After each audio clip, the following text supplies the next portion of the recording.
Bueno, gracias Pablo por la amabilísima presentación y gracias al Grupo PAEDI, mi grupo y especialmente a Manuel por permitirme presentar aquí un pedacito de lo que es mi tesis doctoral.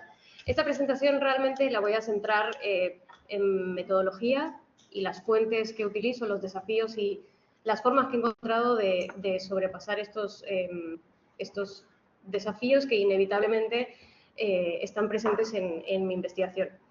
Para los que no lo sepan y los que no estén hartos de escucharme hablar de mis médicos, mi tesis se inserta en la historia social de la ciencia y estudia el papel y la agencia de los médicos de cámara de los virreyes del Perú, el desarrollo de las instituciones médicas y la hibridación y los procesos de hibridación de los saberes médicos durante el siglo XVII.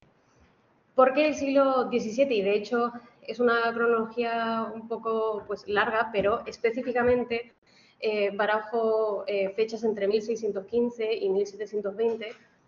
Parece muchísimo, lo sé, pero tiene una razón. Y es que es precisamente en este periodo cuando las instituciones médicas y de vigilancia médica y finalmente los procesos anexos al oficio médico se terminan de asentar en el territorio peruano. El 16 será todavía muy temprano, estaremos en un proceso de asentamiento de las instituciones, yo que sé, como la audiencia o la iglesia, procesos de cristianización, y cuando eso se termina, pues empiezan con otros secundarios, ¿no? Que realmente no lo son, pero que sí toma un poco más de tiempo. Y el 18 no lo tomo tanto en cuenta porque ya cambian todas las cuestiones que se habían asentado en el 17, ¿no?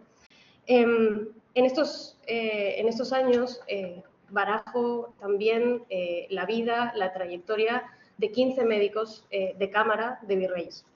Para quienes no lo sepan, los médicos de cámara es un título, es un puesto específico dentro del sistema cortesano de la monarquía hispánica y a imagen y semejanza de la corte madrileña, todos los virreyes que iban a América, tanto a México como a Nueva España y después a Filipinas, pues tenían un médico personal que se encargaba de cuidar a la familia y al virrey personalmente, ¿no? Sin embargo, mi tesis va más allá de estudiar sus biografías. Realmente yo no quiero hacer biografías, quiero estudiar su trayectoria completamente inseparable del desarrollo de estas instituciones médicas, como lo son principalmente el protomedicato, que era la institución que se encargaba de velar y de vigilar el oficio médico, y la Facultad de Medicina de la Universidad de San Marcos, ¿no? Sin embargo, estos personajes, estos médicos de cámara en la historiografía siempre han estado con un papel secundario, ¿no? Realmente para el estudio de los médicos de cámara de las cortes europeas tan solo tenemos este libro de Vivian Newton que aborda y deja completamente de lado la corte y la medicina en la corte hispana, ¿no? Pero, sin embargo, es igualmente muy enriquecedor, ¿no? Para el caso hispano tenemos sobre todo trabajos de José Pardo Tomás y Álvaro Martínez Vidal, que se encargaron sobre todo de estudiar la medicina cortesana y las instituciones aquí en la península. Y en un amplio estudio, John Lanin analizó el Tribunal del Protomedicato y como estos médicos forman parte también de esas instituciones, pues están presentes en todo momento y en todo proceso del protomedicato. Para la Nueva España, que es lo más cerca que tengo, tenemos este libro de Gerardo Martínez Hernández, que es básicamente un estudio de la Facultad de Medicina de la Universidad de México y, una vez más, los médicos de cámara son protagonistas de esta historia. Lamentablemente, para el Perú no hay estudios de este tipo. Los estudios que más información pueden darme realmente son muy descriptivos, se basan en meros datos sin analizar realmente contextos mucho más amplios. Y precisamente por eso mi intención con mi tesis es insertar el estudio de los médicos de cámara en marcos interpretativos más amplios para poder analizar sus trayectorias, el contexto en el que estos médicos ascendieron socialmente, la importancia fundamental del aval de los virreyes para que ellos precisamente pudieran tener esas carreras y su relación finalmente con la medicina local y las corporaciones locales, ¿no?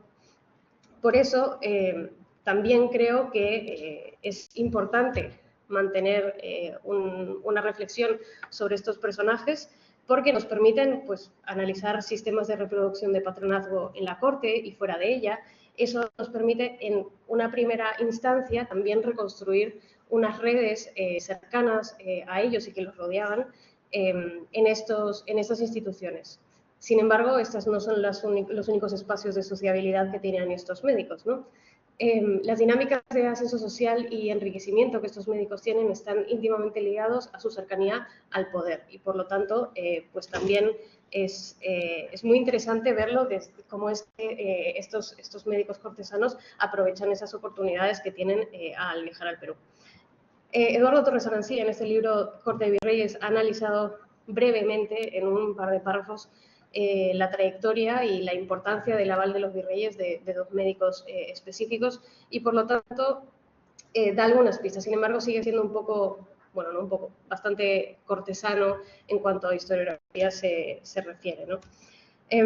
Por otro lado, podemos reflexionar también la capacidad de agencia de estas corporaciones a las que ellos pertenecían, como la universidad, el gremio médico en sí mismo o incluso las cofradías a las que ellos pertenecían, porque ellos en Lima se creó una cofradía específicamente de médicos, a la que pertenecían los médicos de la ciudad, y pues es muy interesante observar pues, sus características y los conflictos con los poderes locales, porque tenemos que pensar que la mayoría de ellos, de estos 15 médicos, la mayoría, llegaban al Perú de la península y ascendían socialmente súper rápido. Era una cuestión de que el virrey automáticamente los ponía en la universidad, Puerto Medicato, hospitales, Santa Inquisición. Entonces, ocupaban espacios que a lo mejor otras personas que ya estaban allí esperando ser insertas en estas universidades, pues no recibían ese apoyo directo, ¿no? Entonces se crearon un montón de conflictos en Lima. Y finalmente, una cosa que también es fundamental en mi tesis son los procesos de hibridación con la medicina indígena. Esto ha sido parcialmente estudiado por Linda Newson en este libro Making.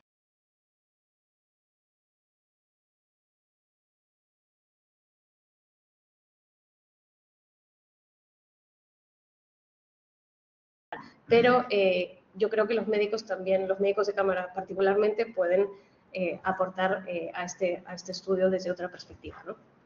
Ya lo veré en un momento. Hasta ahora, todo bien, ¿no?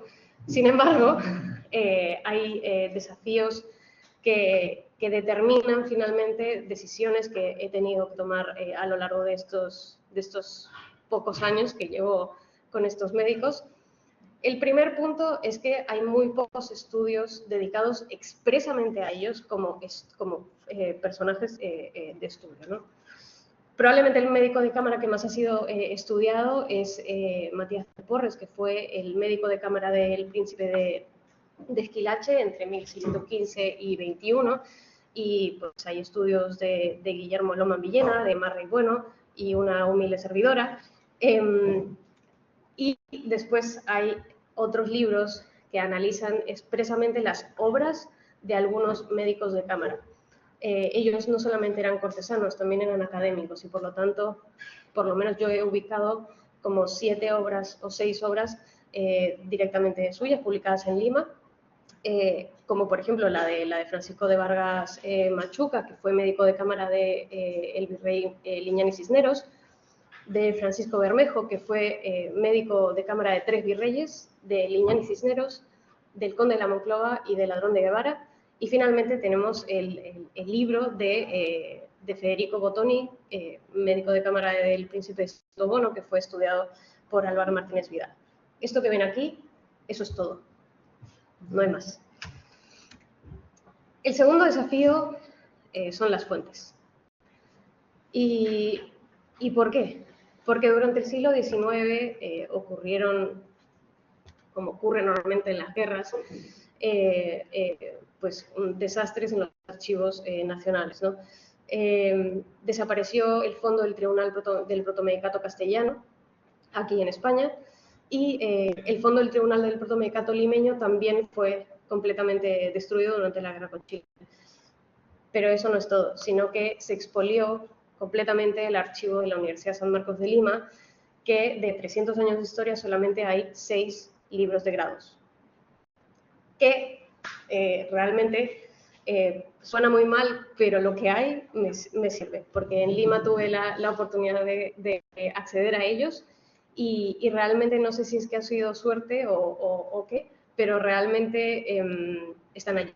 Están allí y a pesar de que son libros que ocupan más o menos 60-70 años del siglo XVII, lo demás está perdido, se puede trabajar con ello, ¿no? Entonces, no sorprende realmente que esas instituciones en el Perú no hayan sido estudiadas. Es que no hay directamente fuentes para estudiarlas. Pero eso no es una excusa, ¿no? Al menos para mí, ¿no? Es un desafío que estoy intentando paliar actualmente, ¿no? Y finalmente, lo inevitable es que las fuentes a las que podemos acceder sobre estas instituciones y sobre estos médicos pues están dispersas en múltiples archivos, tanto en España como en Perú. Pero esa es la tarea titánica realmente de esta investigación, ¿no? ¿Cómo supero estos obstáculos? Para mí, la solución metodológica para estos problemas ha sido el contraste de fuentes. Parece un poco obvio, pero realmente es una cosa bastante compleja de hacer, sobre todo porque toma mucho tiempo. Pero mi intención es utilizar diferentes categorías documentales para así reconstruir con una mayor precisión tanto las trayectorias de los médicos como los contextos particulares locales y también dar una idea de una problemática general, ¿no? Yo soy consciente completamente de que es una reconstrucción parcial, porque al tener fuentes perdidas es imposible realmente dar una visión 100% reconstruida, ¿no? Pero por lo menos en mi caso compensa una falta de documentación. Además, la comparación con el Virreinato de Nueva España y con la metrópoli, así como con otros sistemas sanitarios cortesanos europeos, pues me está ayudando más o menos a reconstruir qué es lo que está sucediendo en el Perú. Ahora, este es un gráfico de todas las fuentes que estoy utilizando, de las categorías documentales, y mi idea es, no sé cuánto tiempo me queda, pero espero que más o menos la mitad, poder ir explicando cómo es que cada una de esas categorías me sirve a mí para comprender personajes o comprender instituciones y finalmente lo que yo quiero presentaros es cómo es que yo me imagino mi índice de la tesis en tres partes separadas para que veáis cómo es que intento trasladar toda esta documentación y toda esta metodología puesta en ellas a la tesis directamente. Entonces, yo creo que como cualquier persona que estudia a personajes relacionados con la corte o con el funcionamiento del sistema administrativo de la monarquía, pues uno empieza con fuentes administrativas, ¿no? En este caso, lo primero que yo hice, y de hecho el inicio de todas mis investigaciones, fue identificarlos, porque yo tenía los nombres de algunos, pero no de todos. Entonces, lo más cercano, algunos aparecieron en otras fuentes, no precisamente en estas, pero en los libros, en las listas de pasajeros a Indias de los virreyes, está puesto normalmente especificado quién es el médico. Entonces, de allí sacaba la información. Y una vez tenía el nombre, ya es solamente ir tirando del hilo, aunque parezca fácil, pues poco a poco como buscando una aguja en un pajar. Por otro lado, los juicios de residencia también son muy interesantes para algunos médicos que se ven envueltos en las demandas de los juicios de residencia y también eso ayuda a comprender a lo mejor alguna prebenda que dio el virrey que a lo mejor no debía o no podía darla, ¿no? Pero además, en los libros que los virreyes mandaban con documentación administrativa cada más o menos 6 meses al Consejo de Indias, hay documentación de la Universidad San Marcos y del Protomecato, ¿no? Que es precisamente documentación que va por otra vía, que a lo mejor en Lima ya no está, pero que está en el Consejo de Indias porque se quedó aquí, ¿no? Entonces, la documentación administrativa realmente me ayuda mucho a por lo menos comprender qué es lo que ha llegado aquí, qué es lo que hay, lo oficial, ¿no? Por otro lado, la documentación eclesiástica también es muy importante en mi tesis, no solamente porque los médicos que estudio formaron parte del Santo Oficio como médicos directamente, y por lo tanto me encuentro sus informes de limpieza de sangre o algunas peticiones que hacían directamente a la Inquisición, sino porque muchos de ellos eran religiosos también. Y podría haber puesto una imagen del Archivo Arzobispal de Lima, tranquilamente. No me dejan tomar fotos, pues es lo que hay. Pero ellos formaban parte de toda esa vida religiosa, como es obvio en el antiguo régimen, pero en Lima se insertaron directamente en su cofradía, tenían una relación muy, muy íntima con monasterios y conventos de la ciudad, etcétera, ¿no? Entonces, la eclesiástica realmente también me hace poner otro pedacito del puzzle en este caos, ¿no? La protocolar probablemente ha sido la documentación que me ha permitido ver realmente el dinamismo de estos personajes. Yo antes de ir a Lima, porque Protocolos fue en Lima directamente, yo antes de ir a Lima obviamente tenía una imagen pues, de médicos, académicos, cortesanos, ¿no? Lo que uno se imagina de lo que la documentación te dice, ¿no? Pero Lima cambió completamente esa visión. ¿Por qué? Porque hacen negocios, comercian con plata casi todos. Tienen una cantidad de esclavos, compran y venden esclavos de una manera tremenda.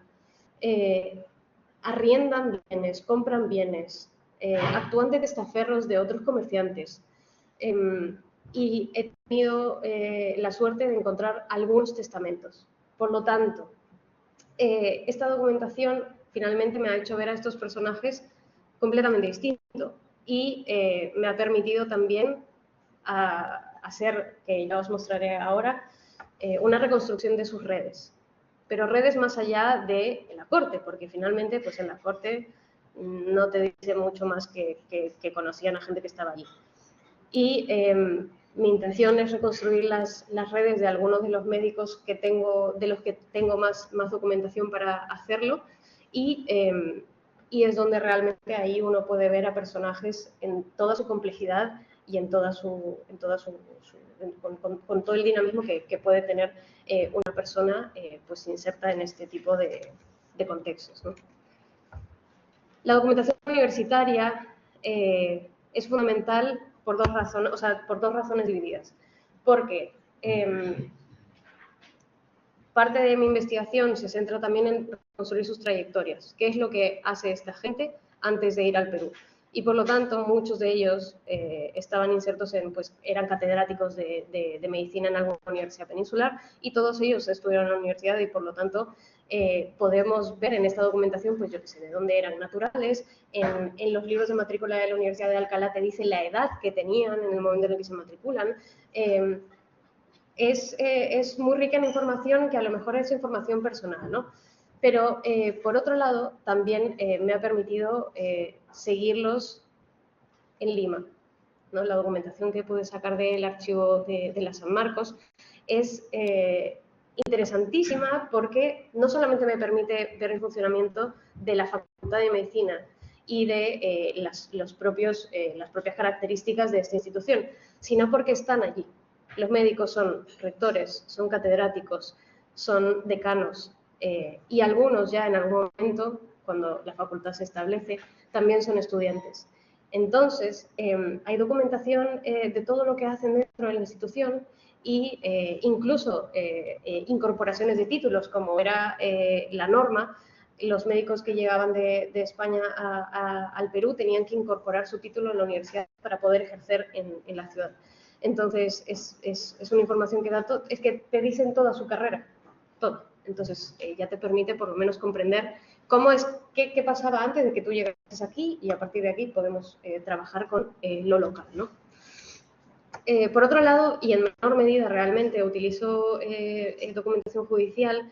Específicamente os traigo el ejemplo del pleito entre dos médicos, el doctor Francisco de Vargas Machuca, que ya os había comentado sobre él, que es denunciado por su estudiante, Bernabé Ortiz, en el contexto de una plaza de cátedra de prima. La cátedra de prima, en el antiguo régimen, era la cátedra más importante de la universidad que una persona podía llegar a tener y, por lo tanto, normalmente llegaba un académico que fuese pues, senior, con una trayectoria enorme, pero bueno, este querido párvulo realmente pensaba que podía pues, quitarse a su maestro de en medio e ir directamente. Pero ¿cuál era la razón por la que Bernabé Ortiz estaba denunciando a Francisco Vargas Machuca? Cuestión. Él alegaba que al ser Francisco de Vargas Machuca religioso, no podía ejercer la cátedra de prima porque la cátedra de prima llevaba anexa la presidencia del protomedicato. Y eso significa que tenía que presidir un tribunal con jurisdicción civil y criminal, que no era compatible con la religiosa y por lo tanto no podía ejercer. Entonces, bueno, este pleito es maravilloso, no solamente por estas cuestiones personales entre los médicos y cómo es que esto afecta pues, directamente a la vida de una persona, sino que es brillante y se ve clarísimamente los límites de las instituciones, de esa autonomía universitaria en primer lugar, ¿no? ¿Cuál es el límite de la universidad? En el momento en el que la universidad ve que no puede con este problema, pasa a la audiencia. La audiencia llega un momento en el que tampoco puede solucionarlo. ¿Qué pasa? Entra el virrey. El virrey dice, mira, aquí se acabó, pongo a mi médico de cámara como protomédico interino y mientras ustedes se pelean, pues está. El virrey no puede solucionarlo, pasa al Consejo de Indias. Y así es como este pleito pues está aquí y yo lo pude encontrar en el archivo y pues es realmente genial para ver cómo los límites de las instituciones, cómo funciona todo el proceso judicial y qué es lo que finalmente sucede, ¿no? Si queréis preguntar qué pasa con este médico, pues os lo agradeceré porque no puedo contarlo. Por otro lado, y ya casi termino, las fuentes literarias para mí son fundamentales. Como os dije, algunos de los médicos escriben algunas obras y más allá realmente de la importancia teórica que pueden tener estas, que es innegable y que pretendo adentrarme en ello, lo que se deja o se suele dejar de lado es el contexto en el que están escritas, ¿no? ¿Qué estaba sucediendo en el ambiente médico-científico limeño para que este libro fuese publicado y por qué esta persona lo está escribiendo, ¿no? Entonces, por ejemplo, en el caso del primer libro, que es el del doctor Matías de Porres, que es el médico pues, con el que empecé mi TFG, él fue el personaje que yo estudié en mi TFG, pues escribió un libro sobre pues, la calidad del agua de Lima y hace todo un estudio, pero lo importante está al final, que es un librillo en el que, pues, por su cercanía a la población indígena, en su corregimiento de Canta, puede hacer una lista de medicina indígena e intenta trasladarla a esta lógica hipocrático-galénica occidental. Entonces hay un interés por aunar estos saberes dentro de los occidentales, ¿no? Lo cual es brillante.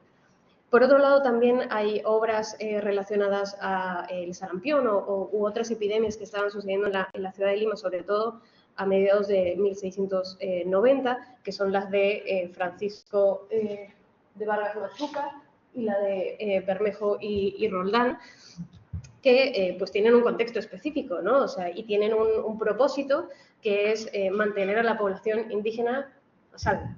Entonces, pues también puedo hablaros media hora sobre esto, pero puede pasar. También tienen otros intereses, como por ejemplo el propio oficio médico, que ese es el del medio, el físico cristiano de José Miguel de Soser Estela, que fue el médico de cámara del conde de la Monclova. Y finalmente evidencia la circulación de la sangre de Federico Bottoni, que yo ya os había dicho que Álvar Martínez Vidal había analizado su obra teóricamente, ¿no? Pero ¿qué pasa con este libro? Porque al final es una obra en la que este médico lo que hace es comunicar la teoría de la circulación de la sangre de William Harvey, que había sido publicada hacía un siglo, ¿no? Pero ¿cuál es su interés? Y es que este médico no fue nunca apoyado por por el virrey para entrar a la universidad, jamás entró, y parte de esa frustración pues la plasmó en esta obra en la que decía, esta gente de aquí no tiene idea de que existe esta teoría, están atrasadísimos, entonces yo voy a escribir este libro para comunicar esta teoría porque hace muchísima falta en el desarrollo de la medicina peruana, ¿no? Entonces, es precisamente por eso que también cierro mi cronología con este médico, porque finalmente es un ejemplo de un médico que no ha sido avalado por un virrey, que lo han dejado completamente en la ruina en Lima y que busca maneras de insertarse dentro de esos círculos académicos finalmente, ¿no? Bueno, son muy interesantes. Y realmente la documentación que uso menos es la personal. Sobre todo me he encontrado cartas ya editadas. Eso es un poco más difícil realmente rastrearlos en archivos personales, pero las fuentes que he podido encontrar pues también me sirven mucho porque finalmente pues son cartas personales de los virreyes, de los médicos a ciertos nobles, sobre todo, pidiendo favores, etcétera, ¿no? Entonces eso, pues nada, simplemente para saber a quiénes recurrían para ese apoyo y esa ayuda, ¿no? Ahora, ¿qué pasa con el índice? Porque las fuentes y la metodología pueden estar más o menos puestas sobre la mesa, ¿no? Pero, ¿cuál es el objetivo finalmente o cómo es que yo me planteo poner estas cosas sobre el papel? En primer lugar, quiero dejar muy, muy, muy claro que los médicos de cámara para mí son una vía de análisis de estos procesos científico-médicos que se dan en Lima en un momento particular y que sus trayectorias son completamente indivisibles del desarrollo de estas instituciones y del asentamiento de estas instituciones en el territorio, ¿no? Una de las cosas que yo me planteo es hacer una especie de arquetipo de médico de cámara. ¿Cómo es que son estos personajes tomando características generales, ¿no? Yo no lo quiero tomar como exitosos o fracasados. No quiero jugar con esta dicotomía porque realmente creo que no logra explicar con profundidad a estos personajes. Lo que quiero hacer es hacerlo a partir de su relación con el poder y con las instituciones locales. Por ejemplo, ¿logran insertarse en las instituciones locales? ¿En cuáles se insertan? ¿En cuáles no? ¿Se quedan en el Perú porque han logrado insertarse o regresan? Y si regresan, ¿qué hacen cuando regresan? ¿Cómo sigue su trayectoria? A lo mejor se mueren a los pocos años, pero tengo uno que termina siendo caballero de la Orden de Calatrava. ¿Qué pasa con esta gente? ¿Cómo es que realmente el aval de ese virrey, ese periodo peruano, ese periodo limeño, cómo impacta en su trayectoria, ¿no? O sea, dividirlo de una manera en la que no sea, uy, tuvo un éxito profundo, que es el éxito para ellos, ¿no? Entonces, eso está claro. Vale. Asimismo, otra parte de la tesis fundamental va a ser el estudio de sus obras, ¿no? Pero como ya os dije, lo que quiero es insertarlos dentro de un contexto sociopolítico y científico, más allá de, evidentemente, abordar la teoría y qué es lo que ellos estaban intentando transmitir con ello, ¿no? Finalmente, la última parte de la tesis sería pues el análisis de 3 casos específicos representativos de 3 épocas diferenciadas, y por eso tomo 3 nombres específicos. Diego de Cisneros, que le sonará a José, que tenemos que hablar sobre Diego de Cisneros, porque Lima, no te cuento, tremendo. Es un ejemplo para mí similar al de Matías de Porres, ¿no? Son médicos que están en Lima antes de la fundación de la Facultad de Medicina y antes del establecimiento del poder del Tribunal de Protomedicato. Entonces, por lo tanto, son médicos que buscan vías completamente alternas para poder enriquecerse, ascender socialmente, etcétera, ¿no? El segundo ejemplo puede ser, estos son nombres que estoy barajando, no son los definitivos, puede ser Juan de Vega, que Juan de Vega fue médico del conde de Chinchón y fue el personaje principal de la fundación de las cátedras, el primer médico que consigue lo que llamo la trilogía, ¿no? De corte, protomedicato, universidad, ¿no? Y también está íntimamente relacionado con la comunicación de los usos medicinales de la quina. Entonces, por lo tanto, tiene un impacto tremendo en el desarrollo científico ya general, no generalizado. Y finalmente, el caso de Francisco Bermejo, que creo que es el caso que tengo más claro. ¿Por qué? Francisco Bermejo tiene una trayectoria tremenda. Él es limeño, es criollo y es médico de 3 virreyes. Yo ya había dicho, Limeñán y Cisneros, Monclova y Ladrón de Guevara. Pero no solamente fue eso, fue rector de la Universidad de Salamanca, médico del Santo Oficio, médico honorario del rey, de Carlos II, que eso lo consiguen solamente 2 médicos en general, porque tengo 2 y punto final. Es un médico que alcanza todos los puestos y los nombramientos posibles que un médico de su condición en esta época podía llegar a tener. Y se había formado en la San Marcos. Es para mí el ejemplo, si me permiten usar la palabra, de éxito de los estudios locales médicos en Lima, ¿no? Entonces, para que os hagáis una idea, fuera los apartados obvios, ¿no?, de introducción y conclusiones, pues estaría partida en 3. Una primera parte de reconstrucción de las instituciones a través de sus actores, a través de sus trayectorias, una segunda parte de teorías y avances científicos a través de sus obras y una tercera parte de estudios de caso y análisis de redes. Y ahora voy a mostraros un pequeño, un borrador, es el primer grafo de redes utilizando el análisis de redes específico bueno, es el primer borrador, ¿vale? Me interesa muchísimo, sobre todo, Montse, si estás por allí, Natalia, que habéis trabajado muchísimo con estas cuestiones, que después hablamos o lo que podáis, porque me ayudaría muchísimo, porque son simplemente primeros tanteos que estoy haciendo con este procesamiento de la documentación, ¿no? Más allá del papel, que a veces nos pegamos mucho al papel, y esto para mí esto a mí me ha permitido ver realmente a estos personajes de otra manera. ¿Qué es lo que estamos viendo? Estamos viendo a Juan de Vega, el médico de cámara de Chinchón, en el centro. Es un grafo no dirigido, es decir, que no hay peso entre 2 nodos. Es vocabulario un poco técnico, lo siento. Entonces, por lo tanto, no veis con quién se relaciona más, ni no. Es simplemente la gente que lo rodea directamente y que tiene algún tipo de relación cercana con esta persona.